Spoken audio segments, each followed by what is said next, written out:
Hello everyone, I'm Dr. Sophia Carter and welcome to my channel. You clicked on this video, how many inches every woman wants based on science, because this topic stirs up a lot of curiosity and anxiety. As a urologist, I hear these concerns constantly. Society, movies, media, locker room talk pushes the idea that bigger is better, creating stress and a condition called penile dysmorphobia, where men feel their normal anatomy is inadequate. Studies show up to 45% of men are dissatisfied with their size, despite being perfectly normal. This often starts in adolescence, fueled by unrealistic portrayals in adult content, where performers represent less than 2% of men. My goal today is to bust this myth with science, ease your anxiety, and share what research actually says. First, let's establish the baseline. Forget self-reported online surveys. They're unreliable, often exaggerating by 1.5 to 2 inches due to wishful measurement bias. The gold standard is professional measurements by urologists using the bone-pressed method, which accounts for fat tissue and ensures accuracy. These are done in controlled settings, measuring the erect penis at a 90-degree angle. A 2015 meta-analysis of over 15,000 men across continents found the average erect length is 5.1 to 5.5 inches, with girth around 4.5 to 4.7 inches. A 2020 study with 21,000 men confirmed this. Flaccid sizes vary more, 2.8 to 3.9 inches on average, with some men being growers and others showers, but this has no impact on erect size or function. Why does this variability exist? Genetics, blood flow, and tissue elasticity cause differences in flaccid and erect states. This is normal and doesn't affect performance, yet it fuels locker room anxiety. Here's the key: 95% of men fall between 4.5 and 7 inches in length. If you're in this range, you're normal. Only 2.5% are above 6.9 inches or below 4.5 inches.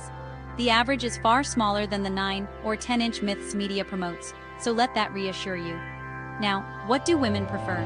A groundbreaking PLoS One study had 75 women, aged 18 to 65, handle 33 lifelike 3D printed penis models, varying from 4 to 8.5 inches in length and 2.5 to 7 inches in girth.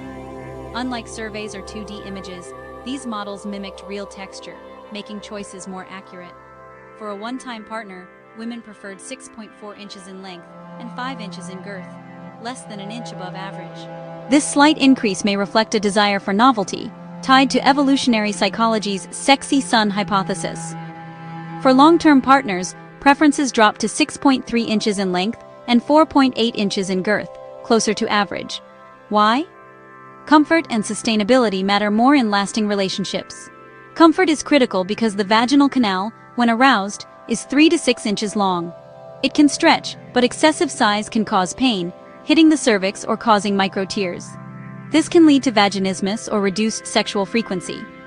Girth matters more than length for pleasure, as it stimulates the vaginal walls and clitoral structures, rich in nerve endings. MRI studies show girth creates better contact with sensitive areas like the urethral sponge. So, if you're in the average range, focusing on girth over length maximizes satisfaction. Here's the most reassuring fact. A survey of 50,000 people found 85% of women are satisfied with their partner's size. Men, however, were only 55% satisfied, often overestimating what women want by 20 to 30%. Dissatisfaction often ties to pornography consumption. Men watching it 3 times weekly are 2.5 times more likely to feel inadequate, regardless of size. This is a perception problem, not a physical one. What if you're too big? Sizes above 8.5 inches can cause pain, hitting the cervix or causing tears, leading to dyspareunia in 15% of cases. Couples may need position adjustments or lubricants to manage this. Open communication is key. Talk to your partner about what feels good. So what truly matters? Science says emotional connection, foreplay, and technique trump size. Trust and intimacy boost satisfaction fourfold. Women need 13 to 20 minutes of foreplay for arousal, and 70–80% require clitoral stimulation for orgasm, which penetration alone can't always provide. A partner who listens, adjusts, and focuses on pleasure outperforms any size advantage. If size anxiety affects you, talk to a urologist or therapist. Cognitive behavioral therapy helps 70% of men with penile dysmorphobia. Limit pornography, communicate with your partner, and focus on confidence and technique. These are what make a difference, not an unchangeable number. If this helped, like and subscribe for more insights. Share your thoughts below, and if you're struggling, seek help. It's a sign of strength. Thanks for watching.